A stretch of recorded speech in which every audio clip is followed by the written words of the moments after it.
Hi, I'm Lord Tony, and today we're again going to be hacking the crap out of MegaMan Battle Network 3 Blue. Or maybe I should say we've already hacked the crap out of MegaMan Battle Network 3 Blue. Now you may have noticed if you're one of the 3 people following this series that I've been off for a while. Well, let me show you what I've been doing. I have gotten MistMan back into the game. So there's Bowlman, there's MistMan, and now we can talk to them. I've restored the original dialogue for MistMan. Do you think you're strong enough? No, battle MistMan. And Bowlman, all into the same game. And most importantly, this enables us to be able to get all of the mega chips. And, we've restored the fight back into the Bowlman, whatever. We've put them both next to each other. Now there's still a few bugs here and there, but for the most part, you can see that we've got them into the game. So let's reset and show you that you can in fact still fight Bowlman as well, Bowlman Beta. So yeah, they're both in here. And I'm going to kind of show you the step-by-step for how this all happened. First, I kind of want to show you I want to show you that I can kind of rewind time here, and we'll go back to when these guys first show up, because you're trying to collect your rankings or something. So in the memory here, there's one spot in memory. I think it is 200 1886. Yeah, there we go, 208.86. That's 79 right there. That's your progress in the game. And I found through lots and lots of trial and error that switching that to 64 sets the progress in the game just right to where you get the old dialogue for the very first time you meet Bowlman and MistMan. So you can kind of test it here and see their original fight where they say hello to you. And I've made it to where you can just progress the story by fighting either one of these two guys, because I think these are ranked two Navis depending on which game you're playing. Bowlman is supposed to only be in white, and MistMan is supposed to only be in white, and Bowlman is supposed to only be in blue. And only one of them's going to show up in this spot in the game. And that's sort of their Pokemon red, blue, screw you bit. You can see he's got 1,000 life for the first time you've run into him, and he's MistMan, the original one. So let's reset that back out. So what I've done here is I've got a ROM hack. I'm actually playing a game, a version of MegaMan that I've created. I've called it Bowlman MistMan. But going back to the original MegaMan Battle Network 3, I'm going to kind of show you the steps that are required to get this back in. So here we are. Bowlman and this little useless Navi over here in the side. Goal, offside, penalty. Now it turns out that's all he says. He is not useful at any point. And this is the original version of the game here. After looking through a lot of RAM addresses, and I mean a lot of RAM addresses, I'm talking like dozens of hours, I managed to find that that little guy right there, there's Bowlman. Okay, here we are. So that little guy right there, he lives in RAM, and he looks like this. So let's find his RAM address. All right. So that 48 right there, that turns out to be his picture. And Bowlman right here is, he's a 58. So when I accidentally found that I could turn him into Bowlman, or basically any other character, I guess 47 doesn't exist, 35 doesn't exist, 48, okay. He's got a hat now for some reason. 49. Oh yeah, you can just flip the guy around to whatever you want. Some of them apparently don't exist and just turn into dots. But the magic here is if you change that to 59, you've got MistMan. Now the problem with it is that all we've done at this point is changed his sprite to MistMan. And it's kind of interesting because just changing that number makes it to where, he turns around and looks at you and you're seeing MistMan's back. You don't have to switch, every angle. It's just that one number. But he's still giving you the same dialogue. And also he's way over there. I thought it would be cooler if we moved him up here to be next to MistMan. So fumbling around a little bit more, I found that this is sort of the object where he lives. This B6 right here is like his, I don't know, what would you call it? His X position. And this 82 right here is like his Y position, or maybe you could call that an X position. I don't know, it's on an isometric grid, but either way, these are his coordinates. And if you change this one from 82 to, say, 12, it teleports him. You can change it to 22, 25. You know, we have control. The hardest part about this was just, you know, messing with all of these bytes and finding them in the first place. But once you know where they are, it's pretty simple to move them around. So now I've put him next to Bowlman. But now, again, we got the problem of his talking. His bloody talking is just that little smiley dude there. So now it comes into finding where the text is in the RAM. And I found that as well. And so we can look at, like, apparently when the level first loads, when you enter one of these levels, it decompresses the text from ROM and sticks it into RAM. And if I could just find the, yeah, here's the RAM address for that. It is, the dialog map for this level is that RAM address, and that starts with all of the speech in here. So this looks like complete gibberish. Like, I just, you know, put in that number, and you, at this point you have to trust me that, like, this is the text map. But there's a feature here, load table. Now, I found online, doing lots of different research, that you know, that there's sort of these text script commands from MegaMan Battle Network 1, and they carry over into MegaMan Battle Network 3. Here I am on the forums at the rockmanzone.exe, if it'll ever load. Yeah, so this shows us all the text stuff. This guy, Professor 9, he has a GitHub page somewhere where he actually has the mappings between these numbers right here and the text that they're supposed to correspond to. I'm going to open one of these maps just so you can see what it looks like. Okay, that didn't do it. There we are. Okay, so this is what the MegaMan Battle Network 3 blue table map looks like. A 0B is an A, a capital A, and then all of these other map pieces that'll be useful for reading text. So what I'm going to do is I'm going to use this load table button, and I am going to open that MegaMan Battle Network 3 table, and all of a sudden, this junk, all this stuff is like human readable. You see that goal offside penalty? Hey, that looks familiar. Goal offside penalty. Looks like the very first piece of text in here is that guy's text. And remember what his sprite number was? His sprite number was 48 before we changed it to 59. So just thinking about it, I was looking at this and I was like, okay, maybe this is like the mugshot. So changing this to 59 and then running it, bam, we actually get MistMan's face up here. He's still saying the same junk and he's not starting a fight or anything like that, but his face is here. And scrolling down here, after, you know, lots of deliberation, I found that all of the MistMan text, even though this is the blue version of the game, all of the MistMan text is still here and intact.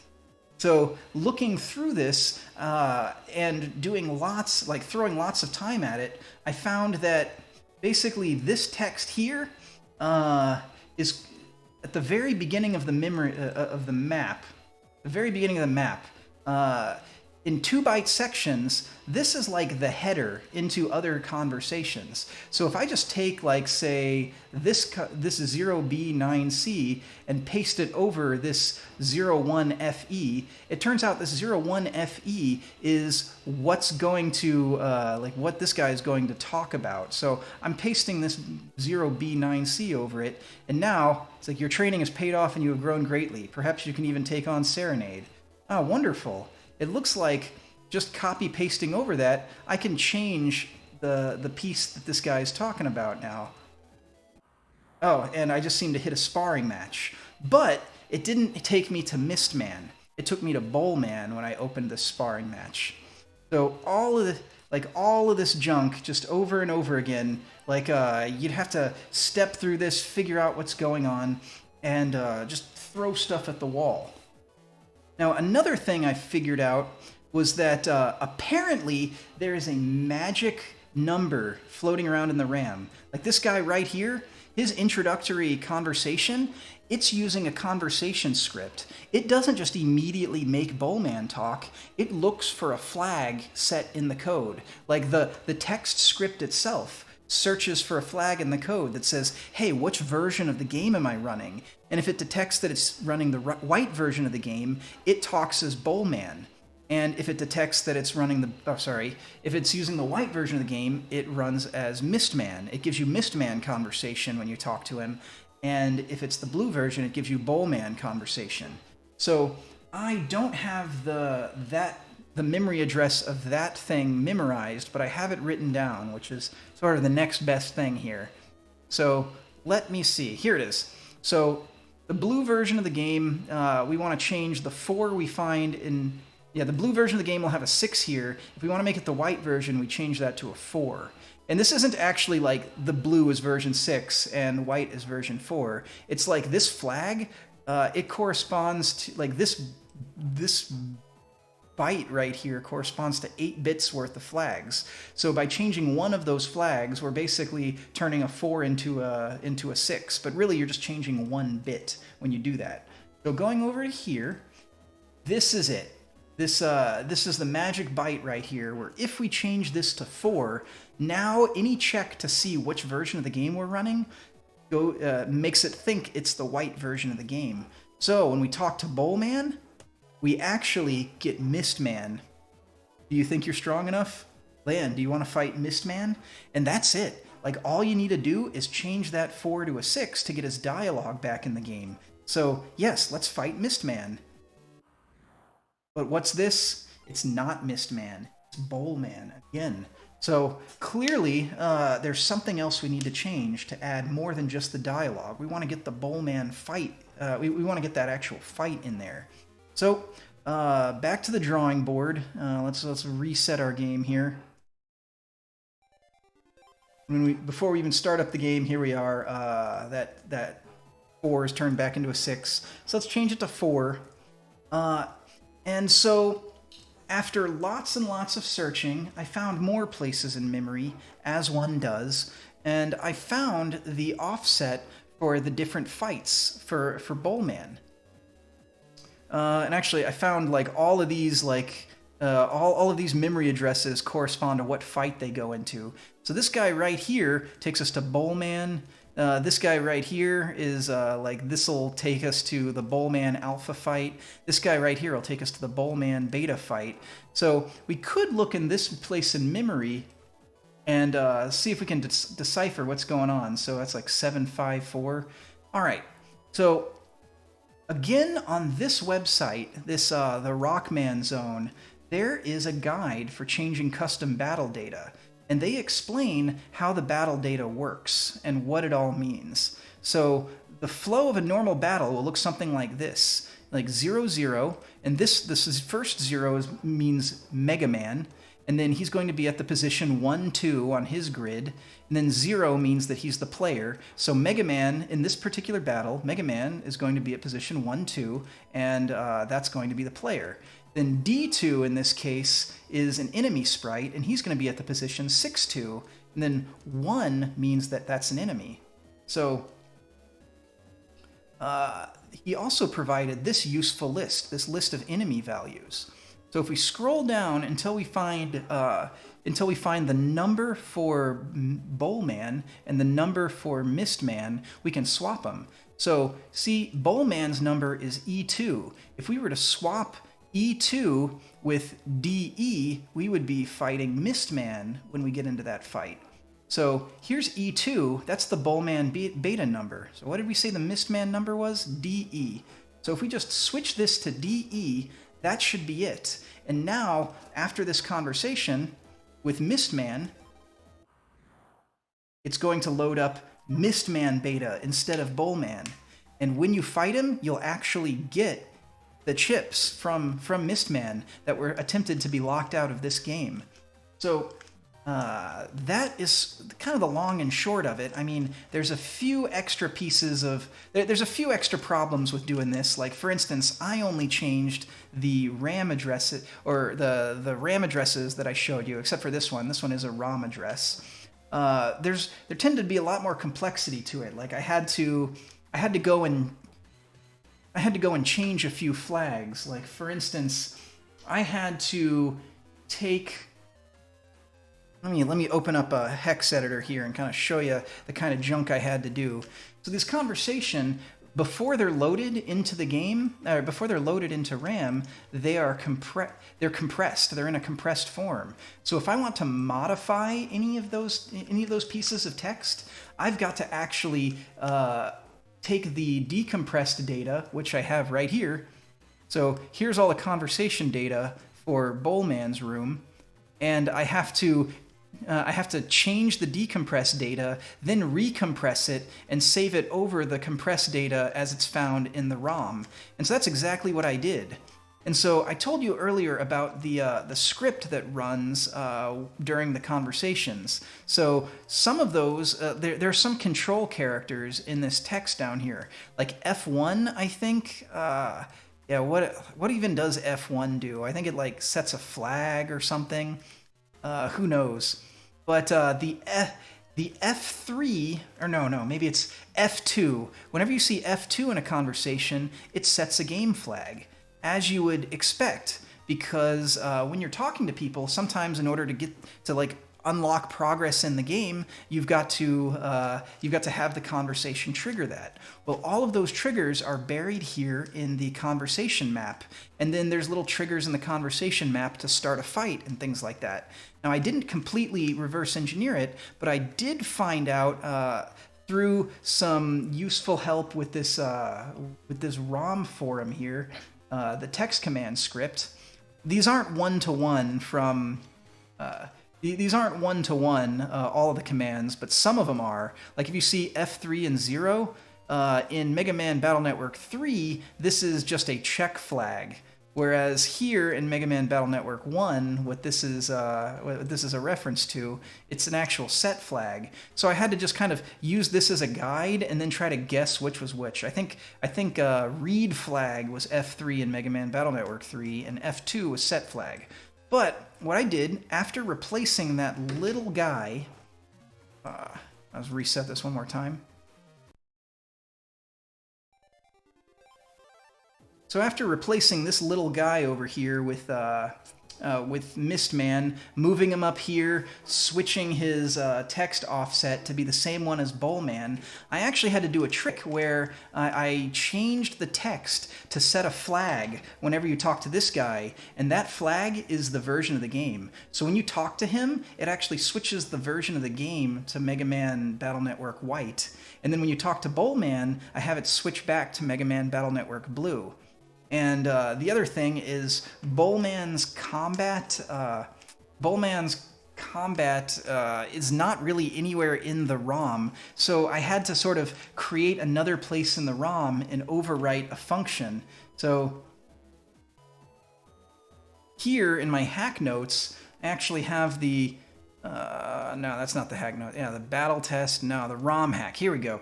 So I've got my my ARM thumb for how I managed to, get him back into the game. So yeah, like my take 2 attempt, I overwrote the load data and I replaced the 3 ways you can fight Bowlman with the numbers 0, like 0, 0, 1, 0, and 2, 0. And I overrode the load battle command with some special code that basically checks to see if this is a really low number, and if it is, we do some switching for which of these combat datas to load. You see the combat data's up here. So all of them, MegaMan starts at position 2-2, and yeah, Bowlman Alpha, Bowlman Beta, MistMan. So I throw these into the ROM. So you may be wondering, if you're still watching at this point, like, where do you throw these in the ROM? Like, look at the actual game. It is incredibly packed. Let's open the game up here. MegaMan Battle Network 3 version blue. Yeah, this is all packed. If I wrote this code anywhere, I would be overwriting game data. Like, how can you actually find game data that is not in use? Well, the trick is there's lots of spaces like this that are full of zeros. And now this is ROM. This is like the game's ROM, so this stuff never changes. So there's a good chance that if you find somewhere that's nothing but Fs or nothing but zeros, that you have some blank data that you can override in order to put more game code. I just searched for a whole bunch of Fs, and I found this offset right here. Let's call it, let's see, 235170. And that is where I put the my ROM hack. So let's search for it, and we'll go to that spot. And right down here, lots and lots and lots of Fs. So this is code that I can jump to. If I override some pointers that instead of going to load data, they try to load code from right here, then any code that I put right in here will get loaded by the game. So that's where I've put all of my hack to add MistMan and Bowlman into the game, or at least the overloading of the load fight, or what I've called the load battle function, which I had to track that down in Ghidra by sticking breakpoints. So yeah, let's open up Ghidra.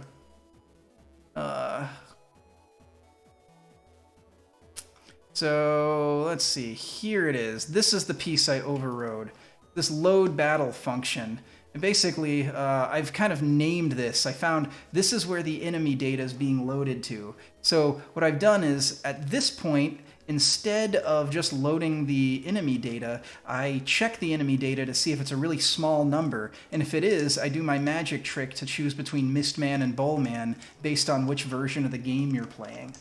And that seemed to work well. So let's end this video by opening up my ROM hack and beating MistMan and grabbing a MistMan chip of some sort in MegaMan Battle Network 3 blue version. So here's my MistMan Bowlman battle. I can show you my crappy deck. I still haven't fixed it. I've just been too focused on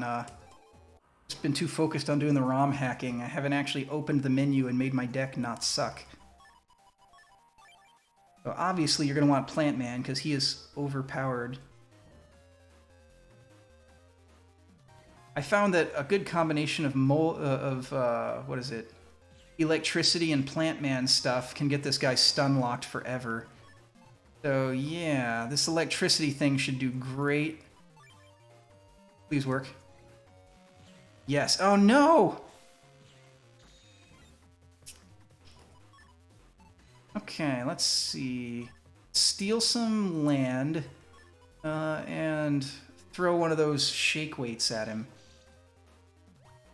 Dang it, how did I screw that up? I mean, it was a plan. It was my master plan. This guy, he steps on mines quite a bit. Let's throw a mine out there, heal up some life, hit him with, yeah, that'll do it. That'll do it. We stole some land from him, so he's bound to step on a mine eventually. I found that stealing land is particularly effective against MistMan because of this attack right here. You get more space to maneuver around in. And there we go. So, which version of the chip did we get? MistMan version 2. Okay, that's not ideal. Well, I'm not in team style, and I didn't get an S rank, so I couldn't expect 3 or 4. But yeah, there we go. We just kind of got a legit MistMan chip in MegaMan Battle Network Blue. Of course, this is a completely modded version of MegaMan Battle Network Blue. I'm gonna have to create one of those mod files and upload it to romhacking.net or something. But this is not the end for me. What I would like to do is basically add in to MegaMan Battle Network 3 Blue every feature that was separated out into white and make it to where you can have a MegaMan Battle Network light blue version, as it were, like a completely filled version where you can experience the entirety of the game and collect all of the chips. So I need to do a little bit more research on that, but that's as far as I've got. And on that bombshell, we're going to end the show. Bye-bye.